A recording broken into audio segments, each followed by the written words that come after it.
परम पावन भूमि कैलाश पर्वत पर विशाल वट वृक्ष के नीचे भगवान शिव पार्वती सभी गणों सहित बाघंबर पर विराजमान थे। बलवान वीरभद्र, भृंगी, श्रृंगी, नंदी आदि अपने अपने पैरों पर सदा शिव के दरबार की शोभा बढ़ा रहे थे। गंधर्वगण, किन्नर, ऋषि हर भगवान की विविध अनुष्टुप छंदों में स्तुति, गान, स्वर, आलापों से वाद्यों में संलग्न थे। उसी शुभ अवसर पर महारानी पार्वती जी ने भगवान शिव से दोनों हाथ जोड़कर प्रश्न किया, ये महेश्वर, मेरे बड़े सौभाग्य है जो मैंने आप सरीखे अर्धांगिनी पति को वरण किया। क्या मैं जान सकती हूँ कि मैंने वह कौन सा पुण्य अर्जन किया? आप अंतर्यामी हैं, मुझ दासी को वर्णन करके बताने की कृपा करें। महारानी पार्वती जी की ऐसी प्रार्थना सुनने पर शिव जी बोले, वराने, तुमने अति उत्तम पुण्य का संग्रह किया था जिसे मुझे प्राप्त किया। यह अति गुप्त व्रत है, पर तुम पर प्रकट करता हूँ। यह है कि भाद्रपद मास के शुक्ल पक्ष के तीज का व्रत हरतालिका व्रत के नाम से प्रसिद्ध है। यह व्रत जैसे तारागणों में चंद्रमा, नवग्रहों में सूर्य, वर्णों में ब्राह्मण, देवताओं में गंगा, पुराणों में महाभारत, वेदों में सोम, इंद्रियों में मन, ऐसा यह व्रत श्रेष्ठ है। जो तीज हस्त नक्षत्र युक्त परे वह और भी महान पुण्यदायक होती है। ऐसा सुनकर पार्वती जी ने कहा, हे महेश्वर, मैंने कब और कैसे यह तीज व्रत किया था, विस्तार के साथ स्मरण करने की इच्छा है। इतना सुन भगवान शंकर जी बोले कि हे भगवान उमा, भारतवर्ष के उत्तर में हिमालय श्रेष्ठ पर्वत है। उसके राजा का नाम हिमांचल है। वहाँ तुम भाग्यवती रानी मैना से पैदा हुई थी। तुमने बाल्यकाल से ही मेरी आराधना करना प्रारंभ कर दिया था। कुछ उम्र बढ़ने पर तुमने हिमालय की दुर्गम गुफाओं में जाकर सहेली सहित मुझे पाने हेतु तप आरंभ किया। तुमने ग्रीष्म ऋतु में बाहर चट्टानों पर आसन लगाकर तप किया, वर्षा जल में बाहर पानी में तप किया, हिम ऋतु में पानी में खड़े होकर मेरे ध्यान में संलग्न रही। इस प्रकार 6 ऋतुओं में तपस्या करने पर भी जब मेरे दर्शन न मिले तो तुमने ऊर्ध्वमुख होकर केवल वायु सेवन किया। फिर वृक्ष फलों के सूखे पत्ते खाकर इस शरीर को छिन्न किया। ऐसी तपस्या में लीन देखकर महाराज हिमाचल को अति चिंता हुई और तुम्हारे विवाह हेतु चिंता करने लगे। इसी शुभ अवसर पर महर्षि देव ऋषि नारद जी उपस्थित हुए। राजा के अति हर्ष के साथ नारद जी स्वागत पूजन किया और उपस्थित होने का कारण जानने की इच्छा प्रकट की। नारद जी ने कहा, राजन, मुझे भगवान विष्णु ने भेजा है। मैं चाहता हूँ कि आपकी सुंदर कन्या को जो वर प्राप्त हो सो वैकुंठ निवासी शेष सया भगवान ने आपकी कन्या का वरण स्वीकार किया है। क्या आपको स्वीकार है? राजा हिमांचल ने कहा, महाराज, मेरा सौभाग्य है जो मेरी कन्या को विष्णु जी ने स्वीकार किया और मैं अवश्य ही उसे अपनी कन्या उमा का कन्यादान करूंगा। यह सुनिश्चित हो जाने पर नारद जी ने वैकुंठ जाकर श्री विष्णु भगवान से पार्वती जी के विवाह का पूर्ण होना बताया। इधर महाराज हिमाचल ने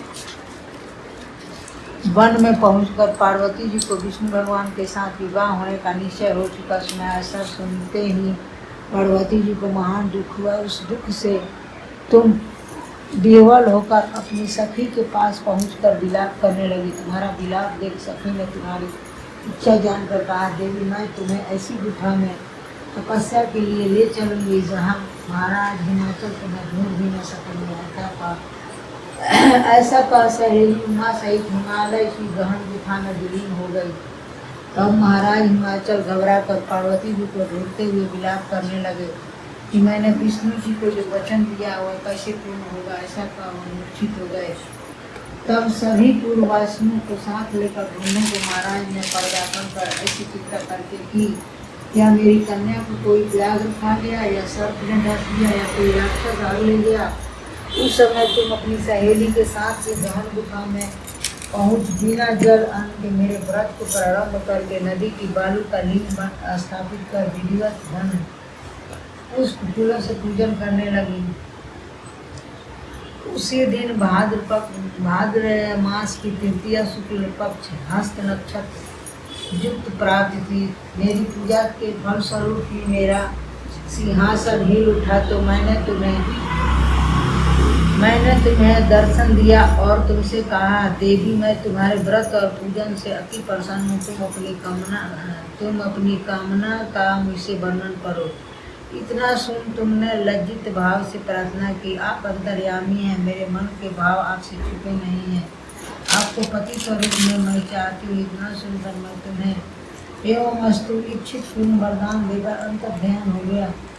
इसके बाद तुम्हारे पिता हिमाचल मंत्रियों सहित ढूंढते ढूंढते नदी तट पर मारे शोक के मूर्छित होकर गिर पड़े। उसी समय तुम अपनी सहेली के साथ मेरी बालू की मूर्ति विसर्जन करने हेतु नदी तट पर पहुंची। उसी समय तुम्हारे नगर निवासी मंत्रीगण सहित हिमाचल तुम्हारे दर्शन कर अति प्रसन्नता को प्राप्त हुए और लिपट कर रोने लगे और बोले, उमा तुम इस भयंकर मन में कैसे चली आई जो अति भयानक है, जहाँ सी व्याघ्र जहरीले भयंकर सर्पों का निवास है, जहाँ मनुष्य भी प्राण संकट में पड़ सकते हैं। इससे हे पुत्री, इस भयंकर मन को त्याग कर अपने गृह को प्रस्थान करो। पिता के ऐसा कहने पर तुमने कहा, पिताजी मेरा विवाह तुमने भगवान विष्णु के साथ स्वीकार किया, इसलिए मैं इसी वन में रहकर अपने प्राण विसर्जन करूंगी। ऐसा सुनकर महाराज हिमाचल अति दुखी हुए और बोले, प्यारी पुत्री तुम शोक मत करो, मैं तुम्हारा विवाह कदापि भगवान विष्णु के साथ नहीं करूंगा। तुम और तुम्हारा अभीष्ट वर जो तुम्हें प्राप्त है उन्हीं सदाशिव के साथ तुम्हारा विवाह करूंगा। पुत्री तुम मेरे पर अति प्रसन्न हो। तब सहेली के साथ नगर में उपस्थित होकर अपनी माता सहेलियों के साथ मिलती भई। कुछ समय बाद शुभ मुहूर्त में तुम्हारा विवाह वेद विधि के साथ महाराज हिमाचल व महारानी मैना के साथ कर पुण्य अर्जन किया। हे सौभाग्यशालिनी, जिस सहेली ने तुमको हरण कर हिमालय की गुफा में रख मेरा तीज व्रत किया, इसी से इस व्रत का नाम हरतालिका तीज पड़ा और यह व्रत सब व्रतों का व्रत राज हुआ। इस पर माता पार्वती ने कहा, हे प्रभु आपने मेरे मिलने की सुखद कथा सुनाकर मुझे प्रसन्न तो करने का विधान व फल मुझे नहीं सुना, इसीलिए कृपा करके मुझे इसके करने की विधि वह पृथक फल भी सुनाइए। इतना सुन के भगवान शिव ने कहा, प्रिय मैं इस व्रत राज का संविधान फल सुना रहा हूँ।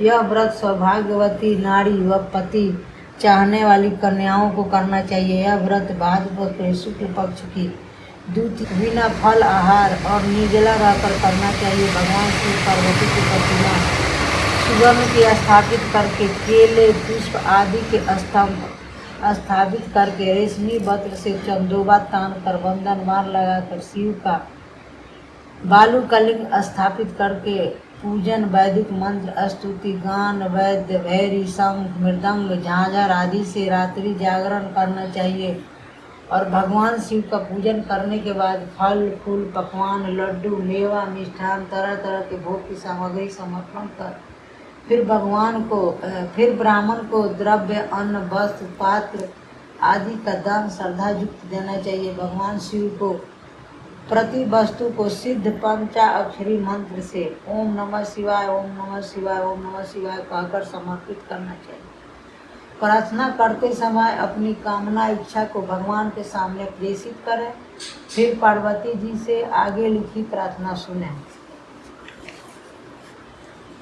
जय जग माता मेरी भाग्य विधाता, तुम हो पार्वती शिव प्यारी, तुम दाता नंद पुरारी, सखी संतों की रेख तुम्हारी, जय हो आनंद दाता, जय जगदाता। इच्छित वर मैं तुमसे पाऊँ, भूल चूक में कितना उठाऊँ, भाव भक्ति को तुमसे पाऊँ, कर दो पूरन दाता, जय जगदाता जय जगदाता। प्रार्थना के बाद पुष्पों को दोनों हाथों से लेकर पुष्पांजलि अर्पित करें। फिर चतुर्थी को शिवलिंग को नदी तालाब में विसर्जन करें। फिर 3 ब्राह्मणों को भोजन करा के दक्षिणा दें। इस प्रकार यह व्रत पूर्ण करने से नारी सौभाग्यवती होती है और धन पुत्र पौत्रों से सुखी जीवन व्यतीत करती हैं। कन्याओं को व्रत करने से कुलीन विद्वान धनवान वर प्राप्त होने का सौभाग्य प्राप्त होता है। हे देवी, जो सौभाग्यवती नारी इस व्रत को धारण नहीं करती वह बार बार वैधव्य व पुत्र सुख को प्राप्त होती है। जो नारी तृतीया के दिन व्रत रखकर चोरी से अन्न खाती है वह सुकरी को जन्म पाती है। जो फल खाती है वह बंदरिया की जोनी प्राप्त करती है। जो जल पीती है वह जोंक का जन्म लेती है। जो दूध पीती है वह सर्पनी का जन्म ग्रहण करती है। जो नारी मांस खाती है वह बाघनी का जन्म होता है। जो दही खाती है वह बिल्ली का जन्म पाती है। जो मिठाई खाती है वह चींटी के जन्म को धारण करती है। जो सब चीजें खाती है वह मक्खी का जन्म लेती है। जो उस दिन सोती है अजगरी जोनी को प्राप्त करती है। हे उमा, जो इस व्रत को श्रद्धा विधि से धारण करता है वह मुझसे पति प्राप्त करती है। वह दूसरे जन्म में तुम्हारे समान स्वरूपवान होकर के इस संसार में उत्तम सुख भोग को प्राप्त होती है। इस व्रत के करने के बाद नारियां शिव लोकवासी हो जाती है। बोलो शंकर भगवान की जय। इति श्री हरितालिका व्रत कथा समाप्त। माला बन माला मुंड माला धारी, स्वामी मुंड माला धारी, चंदन मृग मद सोहे बाले शुभकारी। ओम जय शिव ओंकारा, श्वेतांबर पीतांबर बागंबर अंगे, बोले बागंबर अंगे, सनकादिक ब्रह्मादिक भूतादिक संगे। ओम जय शिव ओंकारा, कर के मध्य कमंडल चक्र त्रिशूल धरता, स्वामी चक्र त्रिशूल धरता, जग करता जग भरता, जग पालन करता। ओम जय शिव ओंकारा, कर्म कर के अंग ये तीनों एका, स्वामी जय शिव ओंकारा। त्रिभुवन स्वामी जी की आरती जो कोई जन गावे, स्वामी जो कोई जन गावे, कहत शिवानन स्वामी मन वांछित फल पावे। ओम जय शिव ओंकारा, जय शिव ओंकारा, स्वामी हर शिव ओंकारा। कर्पूर गौरम करुणावतारम, संसार सारम भुजगेन्द्रहारम, सदा वसंतं हृदयारविन्दे भवं भवामि सहितं नमामि, भवं भवामि सहितं नमामि। बोलो हर हर महादेव की जय। ये सखियां जो है हर के ले गई थी पार्वती जी को। विष्णु भगवान से बोले थे नारद जी की शादी कर दो, तो वो उनके माता पिता राजी हो गए। तो अपने सखी से सहेली से बताएं कि हम उनसे शादी करना नहीं चाहते, हमारी तो शादी शंकर जी से होनी चाहिए। तो सब सखी बोले कि हम ऐसा जगह ले जाएंगे जहाँ तुम्हारे जो है माता पिता ढूंढ नहीं पाएंगे। इसीलिए वो हर के ले गई उनको, हिमालय के गुफा में ले गई, ऐसी जगह ले गई जहाँ कोई ढूंढ नहीं पाया। इसीलिए इसका नाम पड़ा हरतालिका, यानी कि हर के ले गई सती सहेली। तो भादो के महीना में शुक्ल पक्ष तीज तिथि को किया जाता है व्रत निर्जला रहकर, और रात में जागरण किया जाता है।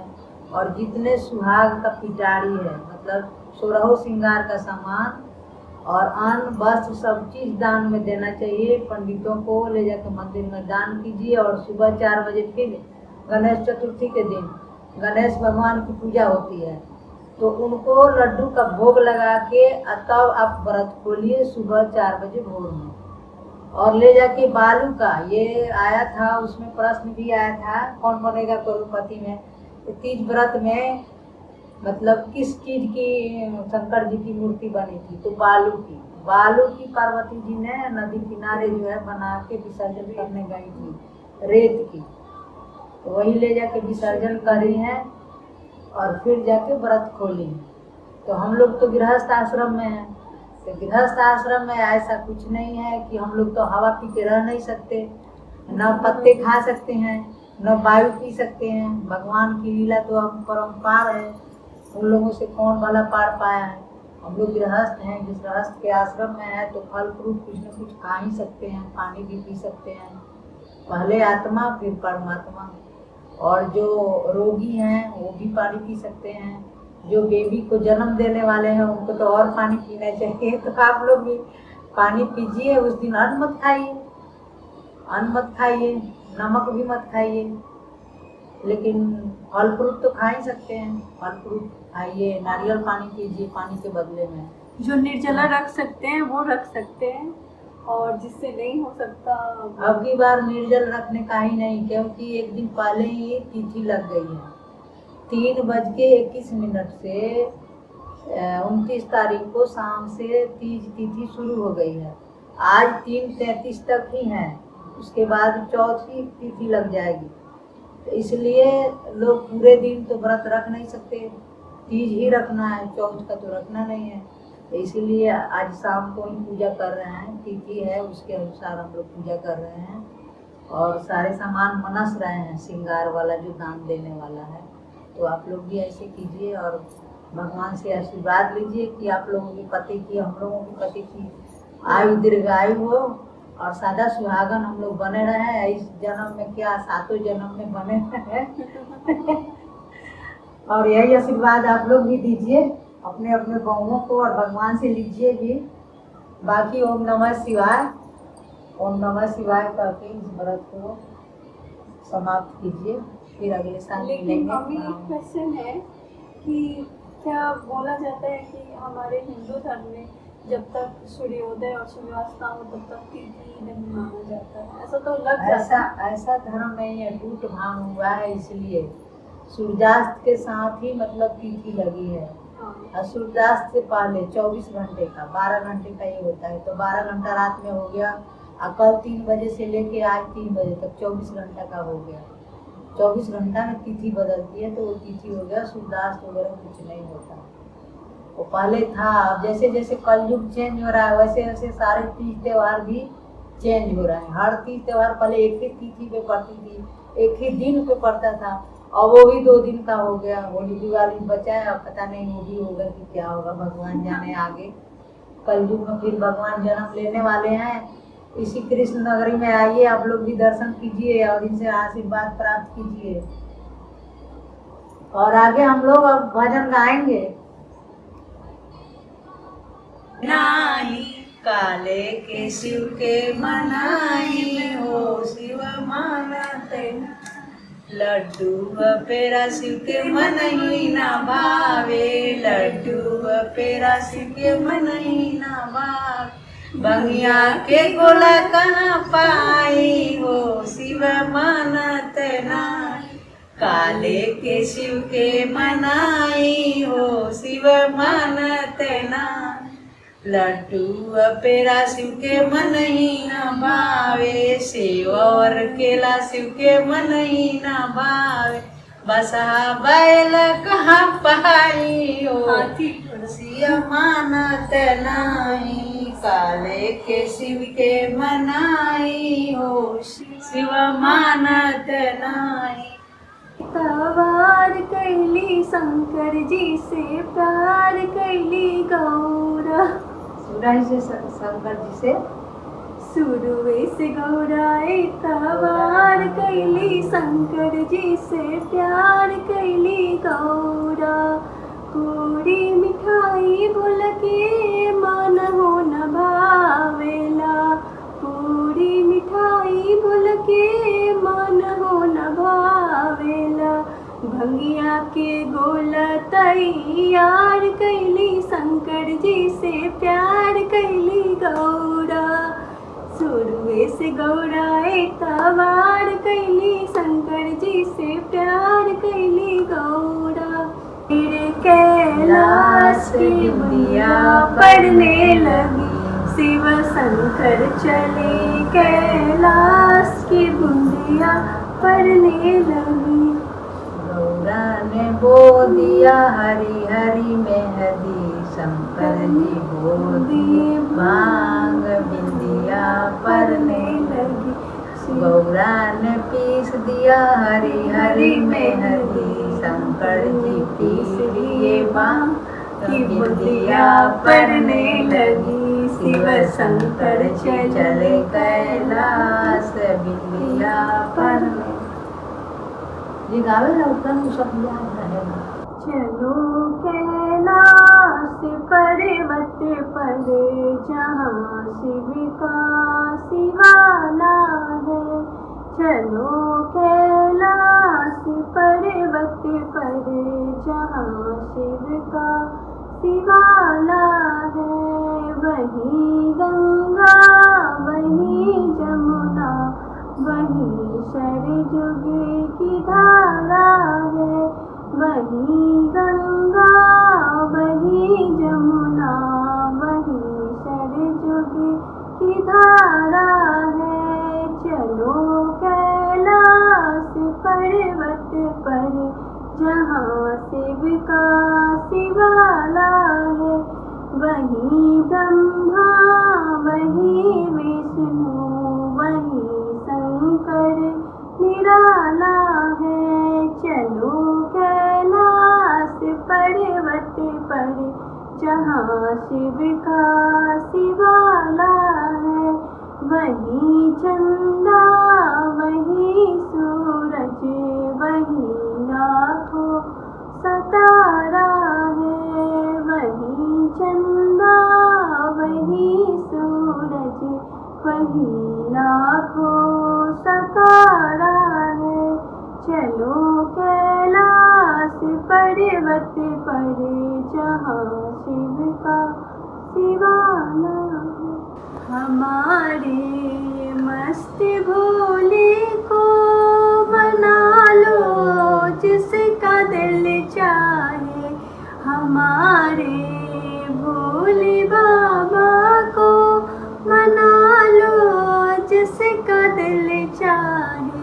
गले में सर्प की माला, बगल में भांग की झोला। गले में सर्प की माला, बगल में भांग की झोला। जटा से गंगा की धारा, नहा लो जिसका दिल चाहे। हमारे भोले बाबा को मना लो जिसका दिल चाहे। हमारे भोले बाबा को मना लो जिसका दिल चाहे। हो गया भोलेनाथ की जय। जय शिव जी।